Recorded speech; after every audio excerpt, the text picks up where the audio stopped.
Assalamu alaikum bandiraɓe musidɓe tedduɓe yeɓiyankoɓe ayaw Piindi TV on calminama on jurama ko dañde tigui weltare huccidde mon namin goyi wadde kala saaha Actu people joni joni garen eko min jogori addande mon e people aji men hande.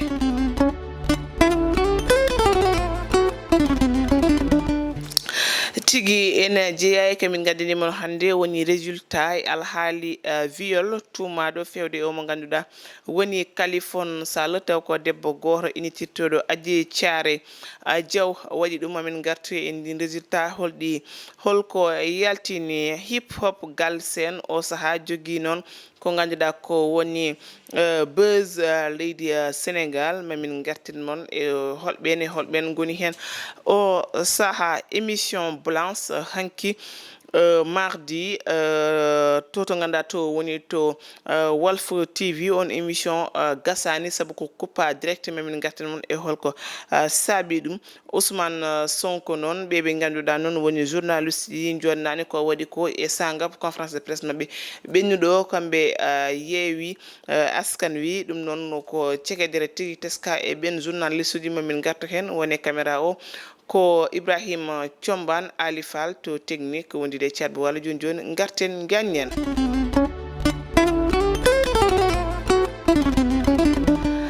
Tigi ko neɗɗo mo ganduɗa ko teskaɗo tigi e nder leydi Sénégal ha tenti e politique on woni Kalifone Sall konko Kalifone Sall noon konko tigi noon waɗa accusé de viol waɗimo accusé viol ko suko goto mannequin intirtoɗo Adji Thiaré Diaw konko Adji Thiaré Diaw noon omo anda ni yimɓeɓe holno andiri Kalifone Sall ha Kalifone Sall waɗimo invité gam ɓe mbawa yaltude ɓe jaha ko ganda ko woni resto walla boîte konko noon wi noon e lawol ngol ene wayno heɓani hen ko weeli mo sabu noon Kalifone Sall e kala saaha ƴettanno ko ganda ko woni juuɗe makko no nande indi makko no mbemboma ƴetta jungo makko ne nande yeeso makko jaafoɗon e kongi ɗi ha ni yihi ha mo haali kongi makko mo hollita wonde Kalifone Sall yihi ha waɗi mo ganda ko woni langos woni ƴettude ɗemgal makko no wiya no waɗa e bas ventre makko jaafoton e ɗin kongi kono ɗin kongi wen noon nandani e kongi ɗi o mo ganda woni Kalifone Sall haali sabu Kalifone Sall e live mati 3 pom e omo hollita tigi noon on debbo holno ɓe gandiri e wi ko travers e sehil makko goto noon wiide makko noon e haydara ɓe cekkodirani wonnimo invité tan comme ɓe mbawa yaltidde kono e wiide e lawol ngol haydara kewani hen e wiide noon caɗele ɗe gaari tan kone o jippinte debbo ngo e demal galle makko on debbo noon holti tigi koko juɗɗo Kalifone Sall hokka makko ganda ko woni kalis gam wawi wadde ko ganda ko woni shooting konko noon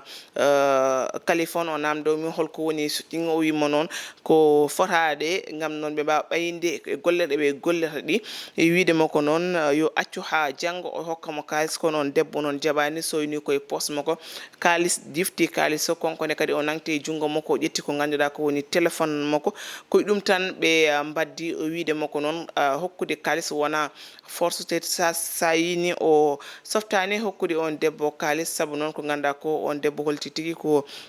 lesbienne woni rewɓe ganduɗa sohlani worɓe ko rewɓe tan gondata rewɓe hono mumen konko noon Kalifone Sall wi on sanga tigui noon debbo sehil o debbo o noddimo debbo woni luhde wi o noddu yumma ko taw koye demal galle mabɓe yumma ko noon jippi woni haalde o wi noon ko junno wadde mo violé yumma ko wima ala wona viol ko tentative de viol kono e wiide makko guilnami jeehi to ganda to woni to gendarmerie mo wakam debbo haaluji ɗe haalta ɗi e kala saaha nandata e wiide makko neɗɗo holno waɗitama violé jaaɗon ƴeewoyde hirande foof omo wonma violé a haalani a luhani ɓe jetto c'est planète kebab konko debbo waɗi commande ko ganda ko woni ko ñamata ngabbi dow ñaaɓe ha paari telli o rutti kadi wonde makko e oto hoto nenɗo wondirte e mo ganda ko boɗomo violé e kala saaha ala jokka kadi wondude e makko ɗum nannaki te ɓe mbawa nannidemo hay saaha goto e on accusation de viol saabi noon ni tigui omo ganda noon woni Adji Thiaré Diaw e omo ganduɗa noon woni woni Kalifon Sall jihino nutoyade nyande altine nogas e jeegom kono non ena wayna non be mbaɗanoma renvoyé tono konda ko woni résultat ji geltano ɓe duttiti kadi hanki woni mardi nogas e jeeɗiɗi kono wayno résultat ji geltini tigui on debbo guinititoɗo Adji Thiaré Diaw wonda ko woni noon o waɗaka violette o wayri wondede woni hen ni wiɓe noon ko mbomri e dow ɗum noon jamma hanki émission blanche to Walf TV ɓe tigui bismi ko o mo ganduɗa woni Gabriel Kane wondude avocat noon Adji Thiaré Diaw aɓe mbaɗa défendre o mo ganduɗa noon woni suko badɗo plainte fewde o mo ganduɗa woni Kalifon Sall ene wayno Kalifon Sall ni waɗinoma invité on émission wino noon wawa arde il faut résultat ɗi jalta kono noon e joɗde makko e nder galle makko yiiti tan ɓen kala no fawaye makko tuma mum yo saabi tigui noon o waɗi message fewde noon baɗanoɗo on émission baɗanoɗo on émission noon holliti tigui noon Kalifon waɗimo message no holliti tigui mbete ene wawi arde émission o bismimo noon ne ari nde konkone Kalifon omo laɓɓitino omo haala kadi no gueɗe ɗe jaari ha to tonni ɗo kone wayno on émission jokkani nde taw noon ko coupa direct taw yimɓe ne jeeɓa kono ene wayno Kalifon rutta hen caggal hay saaha goto nde taw noon on waɗi live e jamma ngu e nder galle makko no holti tigui noon Walf TV omo anduno on émission ko noon yarta nde taw noon Walf jiiɗa yaltinde gonga e kala saaha yaltin tan ko weeli ɓe e ko ganduɗa koko ɗum tigui waɗi ɓe arrangé woni fenande walla ko ganduɗa tigui koko bonnata leydi Sénégal kono noon hay goto wawa fawde makko tumamuya konko noon Kalifon Sall omo holto yannani ko o yonnani hay saaha goto kongi omo ganduɗa woni Gabriel Kane wiide noon Gabriel Kane jokkodire makko e haala ka wimo noon haalta hen so wona résultat ji gelti e wiide makko so tawi résultat ji gelti noon Gabriel fonno ko haalde position mo ganduɗa ko ɗum woni no fewiri ni e wiide noon yo rewɓe gaccu wadde accusé neɗɗo viol sabu ɗum wona hunde famdude kono Gabriel waɗani ɗum jokki ko wiide na waɗa défendre debbo ko gueɗe sehnagal tigui waɗi toon te so tawi rentakimo tan mo jokku noon no haalde ko andi foof e makko e wiide noon o herti ko o mo ganduɗa woni miñum Gabriel Kane woni Aminata e wiide noon so tawi Gabriel Kane wi ko ene darano rewɓe te ɗo tigui jaggi Adji Sarr fimo hawa tampi ko kañum tigui ni dari hen koyɗe jaam tigui jokken people aji ɗi koye émission Faram Facce mo Pape Ngagne Ndiaye ɗum noon ko le 21 tigui on émission waɗi taw noon o bismi toon ko maire mo Dakar hono Barthélémy Diaz kono e on émission noon ko cormami cottumami teska hen saabi noon Barthélémy Diaz no hollita tigui noon UGFM kañum noon ɓe kewi ko wadde ko heedi heeda ɓe ni gardini koye parti au pouvoir e kala kaɓe mbatte e golle e mabɓe ɗum noon wona ko ganduɗa ko ɓeɓe ganduɗa ko gollotoɓe UGFM joni nan ɗum hay saaha goto saabi omo ganduɗa woni Babacar Fall mo RFM kañum jabtima maire mo Dakar o hono Barthélémy Diaz e wi noon Barthélémy Diaz ala needi te ko puyɗo kono noon e wayno jattugol ngol noon heewi no feewi e internet uji ɗi kala ɗum noon ko ganduɗa ko woni conférence de presse mo yeewi askan wi yuɓɓintino ɗum ɗon ko altine nogas e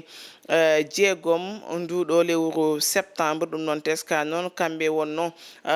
ko ganduɗa ko woni fanare mabɓe oɗon conférence de presse ko haalde ko ganduɗa ko woni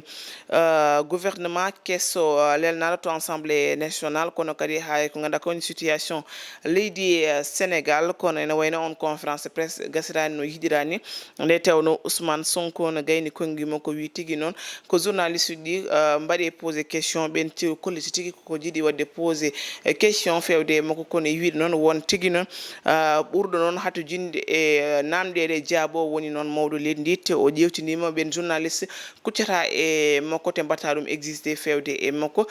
so tawi mawɗo leydi ndi ne dañi ko haalta tan ko ɓeɓe ganduɗa woni journaliste uji wonɓe caggal leydi tan mbattamo posé question saabi noon konko Ousmane Sonko o wi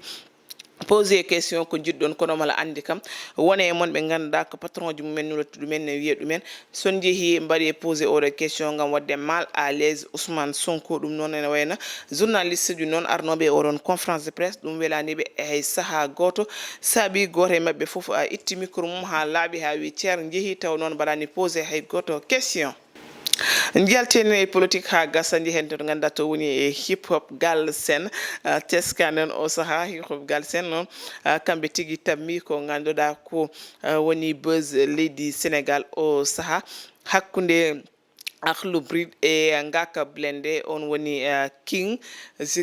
wala king baba dum non ko ceggal ni ganda Akhlou Brick wadi ko ganda ko woni son le 23 yalti tigi be mbadi hen ko ganda ko woni def effet euro non be mbadi piqué no fiyo mo ganda woni ngaka blende kono wona ngaka blende non accidade mi e kabe mbadi ko woni tawno wi konko opata ko ganda ko woni classe e 24 heures sabi tigi non le 25 ko yaltini ko ganda ko woni effet secondaire ngam jaftade be ganda woni Akhlou Brick kono non Akhlou Brick kadi accitani ngaka blende hay sa goto tawno kambe be batti son goddo le 26 be galti num woni no e jango mum tan woni ko ganda ko woni éphémère non kadi watti buzz no fewi ngaka kadi wi accata le 27 konko ne ngaka yaltini ko ganduda ko woni mbay lembe sabu non e kambe son mabbe batni yaltinde o be nginiri ngaka blende ko mbay demal to konko ne wadi mbay lembe o wadi classe no fewi ko ganda ko woni Akhlou Brick kono non e wayna gasani Akhlou Brick kadi wadi kadi son hande nyaloma hande o woni mercredi 28 septembre hande tigi oron son yalti woni effet l'air kadi effet de l'air kadi be me ganda woni Akhlou Brick kadi wadi hen piqué no fewo mo ganda woni ngak blende kono ene woni piqueuji mabbe didon non yihide non ha jogri addude ko ganda ko woni cedele seeda sabu non won hen e almube bayñas almube ñasenaji be ganda jonnade ko ganda ko woni ngak blende ko haalno e didon son mo ko didon sabi no be jalti be biya be rabbe be classe kono be jaltini hen ko ganda ko woni galleji diineji di sabu non kambe o mo ganda woni rifu ko wadi classe ko ganda ko woni Akhlou Brick kadi wadi classe kono e dow dum be biyataade kambe jiidi ko ganda ko woni bayñas kambe gettiti ko ganda ko woni cross goto be mbawa wadde woni won ngaka ari kadi wadi ko fowi hen ha wiibe jette ko ganda ko woni classe o nawon dum to ganda to woni to gammo Medina Bay dum non saabi non won hen be ganduda non ko almube jonnande hay sa goto kono non ngaka belende yalti ngam holli tigi konko yarani dum ngam nyingde wala goddum kono non ko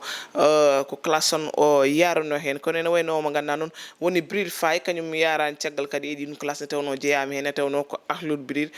tigi non kambe tigi timu wonne Bril Fay totata bituji mabbe wala ko ganda ko woni sonwuji mabbe ngaka dum non saabi non konko en o jaabi be wadi ko ganda ko woni efrel ga ko andin tan bandirabe o saha kam hip hop gal sen wuli no fewi nde tawno hay gor accade me goddo hay so tawi non hip hop yiyano mo tigi ko deji kono o saha kam ummitima o do semaine tawno ko haala mabbe tan haalate won hene artiste bi ni wadbe do kilibaji wadbe do kadi projet ji wala programme uji ko non naytaake actuellement ko Akhlou Brick tan Bril Fay hayo mo ganda woni ngaka bilen batta buzz is o do saha e rifo ene wayne non hip hop gal sen e buzz ji mum buzz non haadan tan to ganda to woni to rapperaji jolfobe hay rappelaji halpurebe teskam don o maganda woni bawzi non e kilima ko keso mo yaltine woni woyo bayam tigi o maganda woni bawzi non yaltini kono e woyo bayam non kilibo ene wayne helbe e jonnani dum sabu non yiya hen ko debbo goto na wadi ko ganda ko woni chicken e slip ko koltidi ganduda non yonnaka hay saha goto sabi non o mo ganduda woni DJ Dubido mo ganda ko animateur to RFM to radio télévision fulbe FM kanyum wadi non vidéo no holte tigi non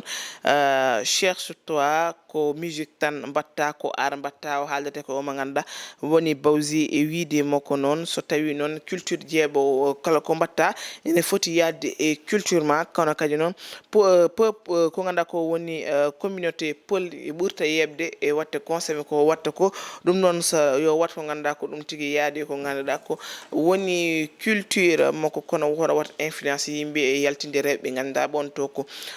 to silibaji ko ganda ko woni suki jafdani kongi di ko holli tan woni non dijudu bido ya yonnani o don clip kono o mo ganda woni jallo feedi video kanyum ne kadi wadi video no holta tigi non yonnani o don clip hay saha goto hay o mo ganda woni junior baro kanyum ne kadi e chaîne mako mo holta tigi non o don clip non be jonnani hay saha goto e wi non so tawi camera pour aji tan wonani be do so tawi neddo wadi golle pewde hewde haalte kono so tawi godi golle kadi ɗi fewani kadi ɓe kalan ɗum ɓe jaranima koye on clip kono on baba kana noon ene wayno kañum waɗi profité oɗon clip ngam waɗi noon pigue no fewi o mo ganduɗa noon woni bawsi ɗum noon ene wayno noon hip hop o kam bang yo bang nda waɗi classe uji kono buzz uji partout ko ɗum no wonno kamin tongono mon handi people aji men kala ko ngakki hen en ñaguima yafuya wonano fanade wonno ko weltinima hokkude mon rendez-vous ko ɓoyata so weeli jomiraɗo on jarama e kettugol